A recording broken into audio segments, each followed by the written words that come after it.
Excel news देखने वाले सभी दर्शकों को मेरी ओर से यानी कि रितेश गुप्ता की ओर से प्यार भरा नमस्कार। दर्शकों, जिस तरह से पब्लिक आउटरीच प्रोग्राम के तहत यहां पर कैबिनेट मिनिस्टर्स यहां पर आ रहे हैं और लोगों की नब्ज टटोलने का प्रयास किया जा रहा है।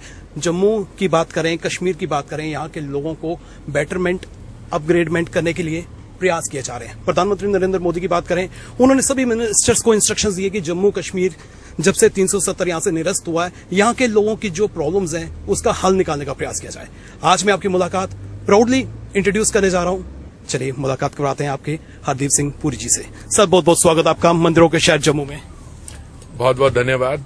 मैं बहुत खुश हूं कि मैं आज आया हूं और मंदिरों का शहर भी है, पर उसके अलावा मैं समझता हूं आज एक बहुत शुभ अवसर है हमारे नवरात्रों के बीच में। उसके अलावा आज सुबह प्रधानमंत्री जी ने एक नई गति शक्ति का प्लेटफॉर्म, जो मैं समझता हूं एक बहुत ट्रांसफॉर्मेटिव प्लेटफॉर्म है, जो सारे जो हमारे मंत्रालय जो विकास के साथ जुड़े हुए हैं वो साइलोज को हटाकर वो एक इकट्ठा होकर देश के विकास के लिए, अब इसमें कई मंत्रालय जुड़े हुए हैं, रेलवे, ठीक है, पोर्ट्स, अर्बन, पेट्रोलियम। अक्सर होता क्या था पहले कि हर एक सरकार का जो डिपार्टमेंट है वो अपने विकास के प्लान्स बनाते थे, ठीक है, और उनको इम्प्लीमेंट करते थे। तो कभी क्या होता था कि सड़क बन गई, पर सड़क के साथ वो अगर गैस पाइपलाइन बनानी होगी तो गैस पाइपलाइन की व्यवस्था ही नहीं की होती। तो अभी सब प्लान करके एक पोर्टल पे आएंगे सब लोग। और दूसरा, प्रधानमंत्री जी ने जो हमारी केंद्र सरकार की तरफ से राज्य की जो सरकारें हैं उनको भी निमंत्रण किया। इस वक्त सभी मिनिस्टर जम्मू कश्मीर में आ रहे हैं और पर्टिकुलर कश्मीर की मैं बात करूं तो यहां पर टारगेट किलिंग और खासकर माइनॉरिटीज को लेकर जो है टारगेट किया जा रहा है। सिख कम्युनिटी की पर्टिकुलर बात करूं तो सिक्योरिटी पॉइंट ऑफ व्यू से किस तरह की सिक्योरिटी हम प्रोवाइड कर सकते हैं? देखिए, सिक्योरिटी के लिए तो केंद्रीय सरकार की कमिटमेंट टोटल है, इस पे आप चलिए। पर हमारी सोसाइटी में जो लोग मिसगाइडेड हैं, मैं उन पर लेबल नहीं लगा रहा, मिसगाइडेड हैं, वो जब देखते हैं कि विकास का जो कार्य है गति से आगे बढ़ रहा है, और जब वो देखते हैं कि स्टेबिलिटी आ गई है। देखिए, पहले क्या क्या नहीं होता था यहाँ, अब मैं उसको नहीं करना, मैं तो रहा हुआ हूँ जिनीवा और न्यूयॉर्क में, मैं राजदूत भी था। तो ये लोग क्या करते थे कि एंड टाइम पे कभी कुछ शुरू हो गया, कभी पथराव शुरू हो गया। अब इम्प्रूवमेंट तो आई है, अब थोड़ी सी अगर कोई कसर है, कोई मिसगाइड करके मिसक्रिएंट्स को हैं, वो एक लॉ एंड ऑर्डर प्रॉब्लम है, वो भी होगा और बाकी चीजें भी देखेंगे। स्मार्ट सिटी की पर्टिकुलर बात करते हैं, जम्मू को स्मार्ट सिटी बनते कितना समय लगेगा? देखिए, मैं एग्जैक्टली 100 सिटीज अनाउंस हुई थी, इनका समय अलग अलग है। अब जैसे 2015 जून में ये स्कीम अनाउंस हुई, कुछ सिटीज तो 2016 जनवरी में हो गई है। अक्सर एक सिटी को अनाउंसमेंट के बाद 5 साल लगते हैं। तो मैं आपको इस समय तो मेरे पास नहीं है डिटेल, मैंने कल अगर बात करी मैं बता दूंगा।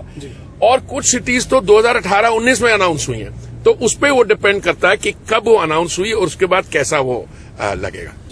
आपके पास पेट्रोलियम विभाग है, तो पेट्रोल जो है इस समय उसके दाम आसमान को छू रहे हैं। आसमान के छूने की बात नहीं है। मैं आपको बता रहा था कि जब हम पेट्रोल या डीजल के दाम की बात करते हैं तो ये याद रखना चाहिए कि 2010 में कांग्रेस की जो सरकार थी केंद्र में, उन्होंने डीजल और उन्होंने पेट्रोल प्राइसेस को डीरेगुलेट किया, और 2014 में डीजल के भी दाम डीरेगुलेट हो गए। डीरेगुलेशन का मतलब ये है कि जो अंतर्राष्ट्रीय प्राइस होगा, जो ओपेक प्लस वो करेंगे, वो ही यहां पे रिफ्लेक्ट होगा।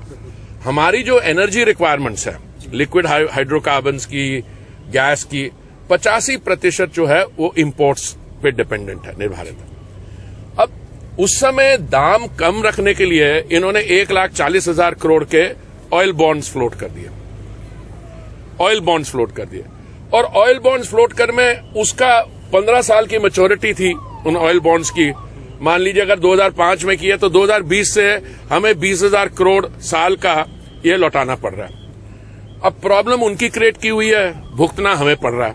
अगर हम इसको उसी गैर जिम्मेवारी के तरीके से देखें, हम भी ऑयल बॉन्ड फ्लोट कर लेते हैं, थोड़ा सा पेट्रोल दाम सस्ता कर देते हैं और आपके बच्चे और उनके बच्चे जो आगे आएंगे वो भुगतेंगे इसको। दूसरी बात यह है कि केंद्रीय सरकार 1 लीटर पेट्रोल पे सिर्फ 32 रुपए चार्ज करती है। उस 32 रुपए में से अब 100 करोड़ टीका वैक्सीन डोजेज होंगे डिस्ट्रीब्यूट, उसमें से आप प्रधानमंत्री आवास योजना करते हैं, उसमें से आप शौचालय बनाते हैं, उसमें से आप उज्ज्वला के वो सिलेंडर बांटते हैं गरीब लोगों को जो नीडी हैं। और स्टेट गवर्नमेंट जो हैं वो एक एड वैलोरम रेट चार्ज करती है। एड वैलोरम रेट का मतलब है कहीं किसी का 49%, 59%। सो अगर मान लीजिए पेट्रोल का इंटरनेशनल प्राइस 20 रुपए पर बैरल है तो वो 49% उसका ले लेगा, ठीक है। और उसका $20 से अगर $100 बढ़ता है तो भी उसका 49 ले लेगा। तो अभी पीछे केरला की हाईकोर्ट ने ये वित्त मंत्रालय को ये आदेश दिया कि जीएसटी काउंसिल में ये बात उठानी चाहिए और देखना चाहिए कि अगर ये पेट्रोल और डीजल को जीएसटी में ना आए, तो मैं आपको दावे से कहता हूं एक भी स्टेट गवर्नमेंट मानने को तैयार नहीं है। तो इसलिए आगे चल के हमारी तरफ से पूरी कोशिश रहेगी। तो एक्साइज ड्यूटी कम कर सकते हैं, कुछ ऐसा प्रावधान? एक्साइज ड्यूटी 32 रुपए पर लीटर लेते हो, उसमें से मुफ्त वो आती है ना, कुछ और चीज कम हो जाएगी फिर। तो देखिए ऐसा इसलिए हल निकालना होगा। एक्साइज ड्यूटी कम करने का और स्टेट्स नहीं मानेंगे तो फायदा ही नहीं है, फायदा ही नहीं है। एक्साइज ड्यूटी तो बहुत छोटी है उसमें ना, 32 रुपए लीटर है और वहां पे वो परसेंटेज लेते हैं। अब पीछे मैं वेस्ट बंगाल में था, भवानीपुर में कैंपेन कर रहा था, वो कह रहे जी 100 रुपए से ऊपर हो गया। मैंने कहा जी वेस्ट बंगाल सरकार ने जुलाई से लेके अब तक 3 रुपए पर लीटर बढ़ाया, अगर उसको कम कर दें तो 100 से नीचे आ जाएगा। देखिए इसमें पॉलिटिकल चर्चा ज्यादा हो रही है क्योंकि जिसको अफेक्ट करता है वो उनके लिए कोई हल ढूंढना एक बात है, पर इसमें वो राजनीतिक इनके पास मुद्दे और कुछ नहीं है तो वो ये शुरू हो जाते हैं। एलपीजी गैस के दाम भी बढ़ रहे हैं, वो भी कम नहीं हो रहे हैं। वो भी इंटरनेशनल प्राइस की बात है, वो भी, पर आप उसकी क्यों नहीं बात करते? हमने 9 करोड़ जो मुफ्त दे दिए उज्ज्वला में, वो भी देखिए। ये हर एक चीज में आगे चल के हम देखेंगे कैसे ये पर इसमें स्टेट्स का भी सहयोग चाहिए होगा। कई योजनाएं जो केंद्र सरकार चाहती है कि जम्मू के लोगों को, कश्मीर के लोगों को, बल्कि पूरे भारत देश के हर नागरिक तक पहुंचे। कुछ स्कीम्स जम्मू में 370 के कारण नहीं पहुंच पाई, लेकिन अब धीरे धीरे आ रही है। अभी हमारा इरादा ये होगा कि जो भी कमी रही है, जो भी कारण हो 370 के कारण या और कारण, वो अभी अब हर महीने आपके यहाँ 5, 6, 7 मंत्री आ जाते हैं। वो किस लिए आते हैं? यही कि विकास की गति को आगे बढ़ाने के लिए जी। तो कौन कौन सी स्कीम जो है आने वाले समय में हमें और मिल सकती है जम्मू कश्मीर के लिए खासकर? ये सारी स्कीम्स ऑपरेशनल है, इनको इम्प्लीमेंट करना है।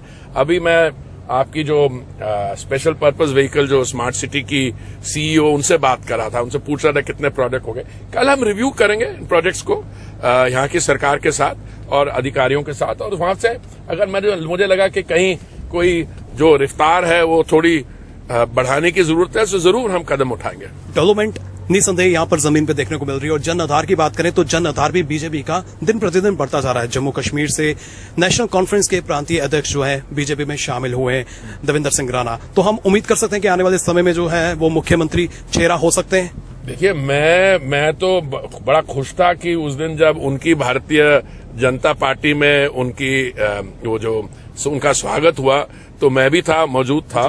मैं उनको बड़े साल से जानता हूं। उनके भाई साहब जो हैं डॉक्टर जितेंद्र सिंह, उनको बड़े अच्छी तरह जानता हूं। मैं उनको पूरी शुभकामनाएं देता हूं। और भी जो लोग आए उस दिन जो आए और भी लोग आए, उन सबका हम स्वागत करते हैं। डेवलपमेंट की पर्टिकुलर बात करें, जिस तरह से जम्मू की पहचान तवी नदी से भी है और तवी नदी को लेकर भी यहाँ पर कई प्रोजेक्ट्स की बात चल रही थी। हाल ही में जो है साबरमती की तर्ज पर जो है तवी फ्रंट, वो तो बहुत मैं समझता हूँ एक जरूरी और बहुत अच्छा प्रोजेक्ट होगा। मैं अभी इनसे बात भी कर रहा था। मैं कल थोड़ी सी उसकी प्रोग्रेस रिव्यू करके आपसे बात करूँ। बिल्कुल प्लानिंग के तहत जो है सारे प्रोग्राम किए जा रहे हैं। सर मैं आपसे ये भी जानना चाहता हूँ कि जिस तरह से जम्मू की बात करें तो जम्मू खूबसूरत तो है, मेट्रो सर्विसेज की जिसका यहाँ पर एलजी साहब ने अनाउंसमेंट भी की थी, तो क्या लगता है कि उस वर्क में कितनी प्रोग्रेस हुई है? क्या मेट्रो सर्विसेज यहाँ पर जल्द शुरू हो सकती है? देखिए सारी मेट्रो सर्विसेज जो हैं हमारी, जो केंद्रीय योजनाएं हैं जिसको आप कहते हो, वो देश भर में अवेलेबल है। कई ऐसी स्टेट्स हैं जहां पे राजनीतिक कार्यों के राजनीतिक कारण है उसमें, अब मैं कौन होता हूं उस पर टिप्पणी देना। अब मैं बताता हूं स्वच्छ भारत। जब प्रधानमंत्री जी ने इसके बारे घोषणा की 15 अगस्त 2014 में, उन्होंने कहा कि हम चाहते हैं कि जब हम सेलिब्रेट करेंगे महात्मा गांधी की 150th बर्थ एनिवर्सरी 2 अक्टूबर 2019, तब देश को ओपन डेफिकेशन फ्री हो जाना चाहिए। तो 2 अक्टूबर 2019 को क्या हुआ, सारा देश तो हो गया ओपन डेफिकेशन फ्री, एक स्टेट वेस्ट बंगाल रह गई। क्यों रही? अब उसके कई कारण, अभी भी नहीं है। एक वहां पे डिस्ट्रिक्ट है पुरुलिया, वो अभी भी नहीं ओडीएफ हुआ। अब प्रधानमंत्री जी ने एक योजना के बारे अनाउंसमेंट की, आयुष्मान भारत, जिसके तहत हर एक परिवार को 1 वर्ष 5 लाख रुपए तक की सुविधा दी जा सकती है इलाज करवाने के लिए, हॉस्पिटलाइजेशन के लिए, ऑपरेशन के लिए, एक्सेट्रा। कई स्टेट्स ने वो जारी नहीं की। वो ये अच्छी बातें करते नहीं, हमारी अपनी योजना। अरे भाई, अपनी योजना रख लो, इसको भी रखना, अगर आप लोगों का वाकई में ही भला चाहते हो। तो केंद्र की सब योजनाएं अवेलेबल है। प्रॉब्लम क्या हो रही थी 370 धारा 370 के से पहले, जो मुझे लगता है कि आप एक स्पेशल डिस्पेंसेशन आपने बनाया।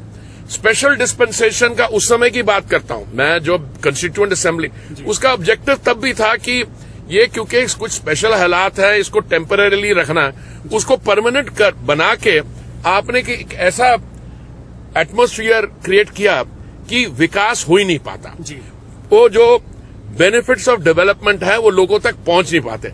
अब मैं आपको छोटा सा उदाहरण देता हूं। अभी जम्मू कश्मीर से निकल के हमारे यहां कई सालों से केंद्र की तरफ से लुक ईस्ट पॉलिसी चल रही है। लुक ईस्ट पॉलिसी का मतलब ये था कि हमारे जो नॉर्थ ईस्टर्न स्टेट्स हैं, असम, मेघालय, सब, कि उन पे हम थोड़ा ज्यादा सोच विचार करें।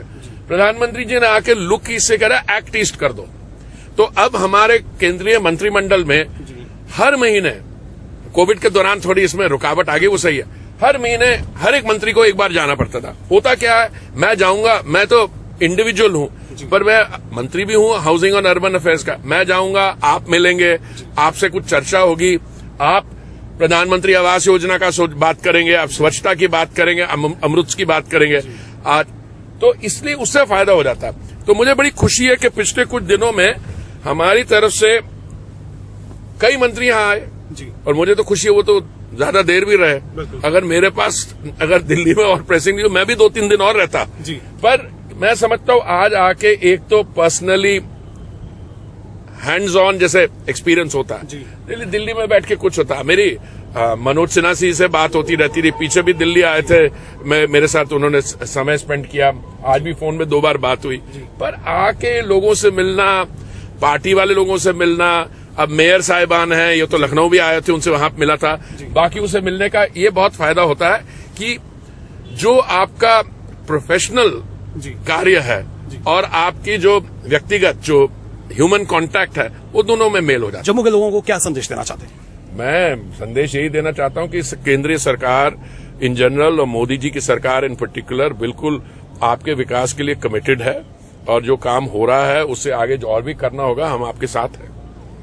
बहुत बहुत शुक्रिया। जी दर्शकों, जम्मू कश्मीर के साथ जो है केंद्र सरकार है, और इसीलिए हम देख रहे हैं कि रोजाना यहां पर केंद्रीय मंत्रियों का दौरा देखने को मिल रहा है, और केंद्रीय मंत्री जब भी यहां पर आते हैं तो वो विकास के जो है यहां पर वादे करते हैं, और उनको अमली जामा पहनाने का भी पूरा प्रयास जो है आने वाले समय में यहां पर किया जाएगा। इसी के साथ हमारी पूरी टीम को दीजिए इजाजत, फिर मिलेंगे, नमस्कार।